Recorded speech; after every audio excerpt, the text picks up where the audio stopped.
പുതിയ അധ്യയന വർഷം ആരംഭിക്കാൻ ദിവസങ്ങൾ മാത്രം ബാക്കി നിൽക്കെ ആശങ്കയിലാണ് സർക്കാർ സ്കൂളുകൾ. പാചകവാതക പ്രതിസന്ധി സ്കൂളുകളിലെ ഉച്ചഭക്ഷണ വിതരണത്തെയും പ്രതികൂലമായി ബാധിക്കും. വിറകടുപ്പ് ഉപയോഗത്തിന് ഏർപ്പെടുത്തിയ വിലക്കാണ് ഇപ്പോൾ സ്കൂളുകൾക്ക് തിരിച്ചടിയായിരിക്കുന്നത്.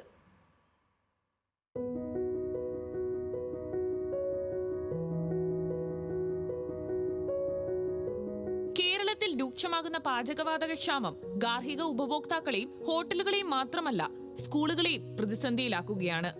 അധ്യയന വർഷം ആരംഭിക്കാൻ ദിവസങ്ങൾ മാത്രം ബാക്കി നിൽക്കെ ഉച്ചഭക്ഷണ വിതരണം തടസ്സപ്പെടാതിരിക്കാനുള്ള ശ്രമത്തിലാണ് സ്കൂളുകൾ.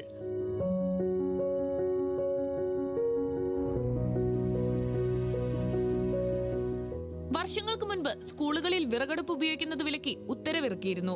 പിന്നാലെ ഉച്ചഭക്ഷണം ഒരുക്കാൻ സ്കൂളുകൾ പാചകവാതക സിലിണ്ടറുകളെ ആശ്രയിച്ചു തുടങ്ങി. എന്നാൽ താൽക്കാലികമായി ഇനി വിറകടുപ്പുകൾ നിർമ്മിക്കുന്നത് പ്രായോഗികമല്ലെന്നും സ്കൂൾ അധികൃതർ പറയുന്നു. നിലവിൽ നമ്മുടെ അടുത്തുള്ള വലിയ സ്കൂളുകൾക്കൊക്കെ ഏകദേശം 10 കുറ്റിയെങ്കിലും ഒരു മാസം ആവശ്യമായിട്ട് വരും. അപ്പോൾ അതുകൊണ്ട് അത് ഓൺലൈൻ ബുക്കിംഗ് ഫെസിലിറ്റി പ്രതിസന്ധി സൃഷ്ടിച്ചിട്ടുണ്ട്. വലിയ സ്കൂളുകൾക്ക് ഇപ്പോൾ നിലവിൽ 1 കുറ്റിയൊക്കെ ലഭിച്ചിട്ടുള്ളൂ. മുൻകാലങ്ങളിലൊക്കെ നമുക്ക് വിറക് ഉപയോഗിക്കാമായിരുന്നു. ഇടക്കാലം കൊണ്ട് വിറക് ഉപയോഗിക്കാൻ പാടില്ല എന്നുള്ളൊരു ഉത്തരവ് വന്നതിൻ്റെ വെളിച്ചത്തിൽ മിക്കവാറും സ്കൂളുകളിലെല്ലാം അടുപ്പുകളൊക്കെ നീക്കം ചെയ്തിരുന്നു. അതുകൊണ്ട് അങ്ങനെയും ഇപ്പോൾ പാചകം ചെയ്യാൻ പ്രയാസമുണ്ട്. പാചകവാതക ബുക്കിങ്ങിനുള്ള ഇടവേള ഉയർത്തിയതും വെല്ലുവിളിയാണ്. പുതിയ സിലിണ്ടർ ലഭിക്കാൻ ദിവസങ്ങളോളം കാത്തിരിക്കേണ്ട അവസ്ഥയാണ് നിലവിലുള്ളത്. ദിവസേന ലക്ഷക്കണക്കിന് കുട്ടികൾ ആശ്രയിക്കുന്ന ഉച്ചഭക്ഷണ പദ്ധതി മുടങ്ങാതിരിക്കാനുള്ള നെട്ടോട്ടത്തിലാണ് സ്കൂളുകൾ. ന്യൂസ് മലയാളം, ഇടുക്കി.